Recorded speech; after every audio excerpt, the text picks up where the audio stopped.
Hey guys, welcome to the Massive Iron Channel. I'm Steve Shaw, Editorial Director at TigerFitness.com and Muscle and Brawn Nutrition CEO.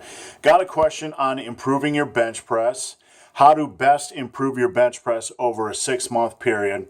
I'm going to talk about that in this video, guys. Before I get into the topic, if you have a question for hashtag AskBHUD, BHUD, the big hairy ugly dude, you can check out the information below.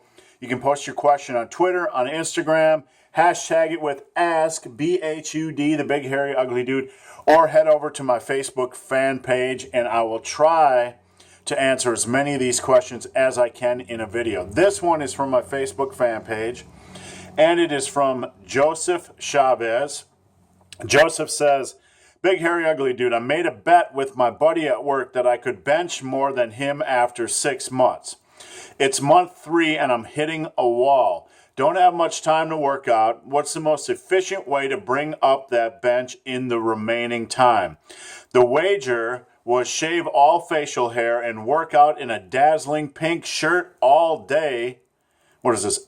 A 10-hour, 8-hour Rich Piana pink shirt arm day? "I'm stuck at 250 by 3 by 5. I don't want to live one day without the beard. Please help."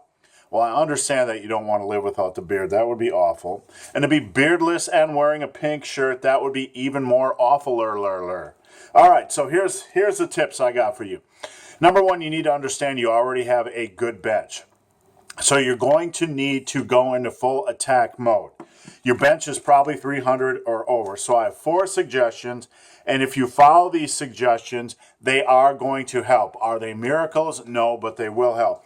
Number 1, you need more food. You need to increase your food intake.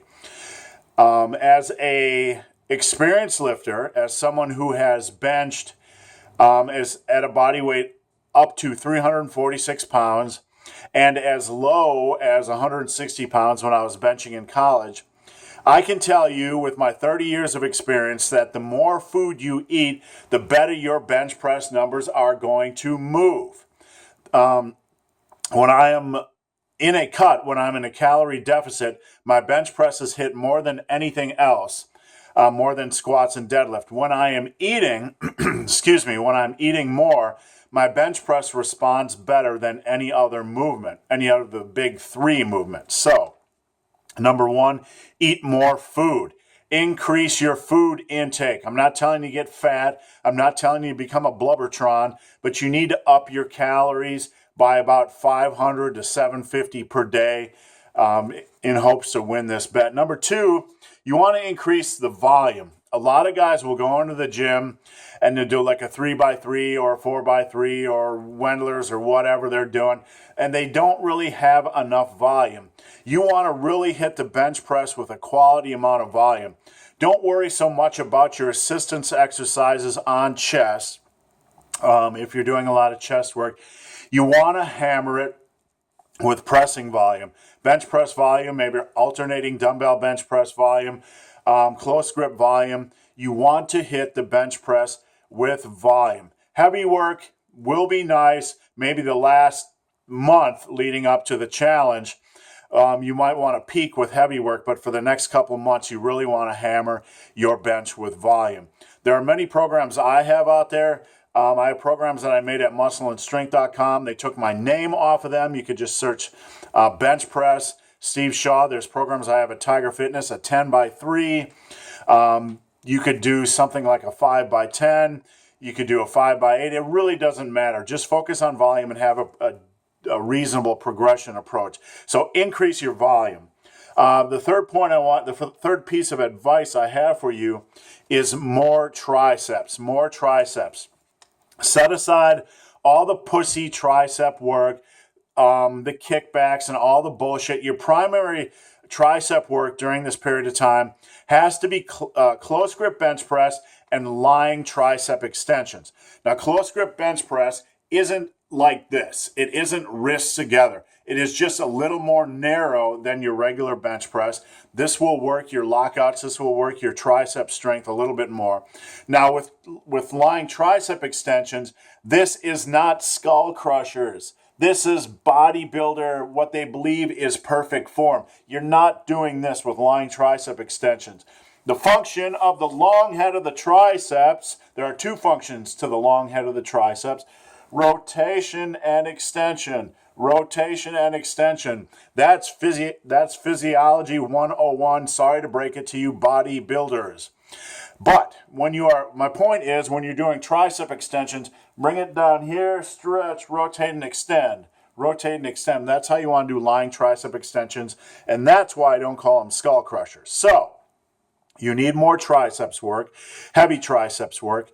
The base of this has to be close grip bench presses and lying tricep extensions. Sometimes as a backup to these exercises, I work in cable extensions and I work in single arm dumbbell, lying dumbbell extensions. They're like did I just say skull crushers? I'm fired.